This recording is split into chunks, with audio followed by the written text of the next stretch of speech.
Hello hi friends, welcome to my channel RK current affairs. Friends, ఎవరైతే మన ఛానల్ని first time visit చేస్తున్నారో వారైతే ఈ వీడియోని లైక్ చేసి మన ఛానల్ అయితే సబ్స్క్రైబ్ చేసుకోండి. ఫ్రెండ్స్, షార్ట్గా మనం అయితే చూసుకున్నట్టయితే 4వ అతిపెద్ద ఆర్థిక వ్యవస్థ భారత్.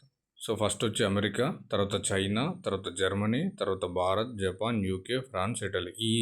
ఈ సీక్వెన్స్ అయితే మీరైతే గుర్తుపెట్టుకోవాలి. ఒక్కసారి చూసుకోండి ఇవి. సో తర్వాత వచ్చేసేసి సవార్కర్ దేశభక్తి గీతానికి మహారాష్ట్ర అవార్డు అని చెప్పి ఇచ్చారు. ఆయన మనవడికి అందజేసిన అమిత్ షా. స్వతంత్ర సమరయోధుడు వీడి సవార్కర్ రచించిన అనాది మీ అనంత్ మీ దేశభక్తి గీతానికి తొలి ఛత్రపతి శివాజీ మహారాజ్ రాజ్యప్రేరణ గీత్ పురస్కారం అయితే లభించింది. సో మహారాష్ట్ర ప్రభుత్వం అవార్డు ప్రకటించింది. ముఖ్యమంత్రి దేవేంద్ర ఫడ్నవీస్ నివాసంలో ఇవ్వడం జరిగింది. 2 లక్షల నగదు ఉంటుంది, జ్ఞాపిక ఉంటుంది. ఓకేనా, దీన్ని మాత్రం మీరు గుర్తుపెట్టుకోవాలి మంచిగా. సో మంగళవారం జరిగిన కార్యక్రమంలో సవర్కర్ మనవడు రంజిత్ సవర్కర్కి అయితే కేంద్ర మంత్రి అమిత్ షా ఇవ్వడం జరిగింది 2 లక్షల నగదు. సో నెక్స్ట్ వచ్చి ఆపరేషన్ సింధూర్ లోగో రూపకర్తలు ఎవరంటే లెఫ్టినెంట్ కర్నల్ హర్ష్ గుప్తా మరియు హవల్దార్ సురీందర్ సింగ్. ఈ ఇద్దరైతే దీనికి సంబంధించి లోగోను క్రియేట్ చేయడం జరిగింది. పహల్గాం ఉగ్రదాడికి తర్వాత మే 7న మన సైన్యం పాకిస్తాన్ ఉగ్రవాదులపై చేసిన మెరుపు దాడిని ఆపరేషన్ సింధూర్ అంటారు. ఇదంతా మీకు తెలిసిన విషయమే. సో గుర్తుపెట్టుకోండి, హర్ష్ గుప్తా, హవల్దార్ సురీందర్ సింగ్ వీళ్ళిద్దరైతే రూపొందించడం జరిగింది.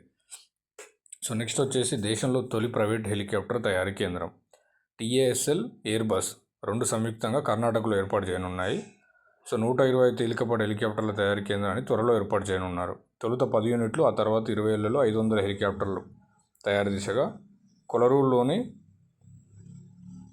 మొమగల్ పారిశ్రామిక వాడలో దీన్ని అయితే చేయనున్నారు, గుర్తుపెట్టుకోండి. తర్వాత వాయుసేనకు నూతన శక్తి అని చెప్పి ఒక న్యూస్ రావడం జరిగింది. 5వ తరం యుద్ధ విమానం తయారీలో ముందడుగు. అమ్కా ప్రాజెక్ట్ ఎగ్జిక్యూషన్ నమూనాకు రక్షణ శాఖ ఆమోదం. దేశీయ పరిజ్ఞానానికి పెద్దపీట. చూడండి, అత్యంత ఆధునిక 5వ తరం స్టైల్తో యుద్ధ విమానాలు సహకారం చేసే దిశగా కీలక ముందడుగు పడింది.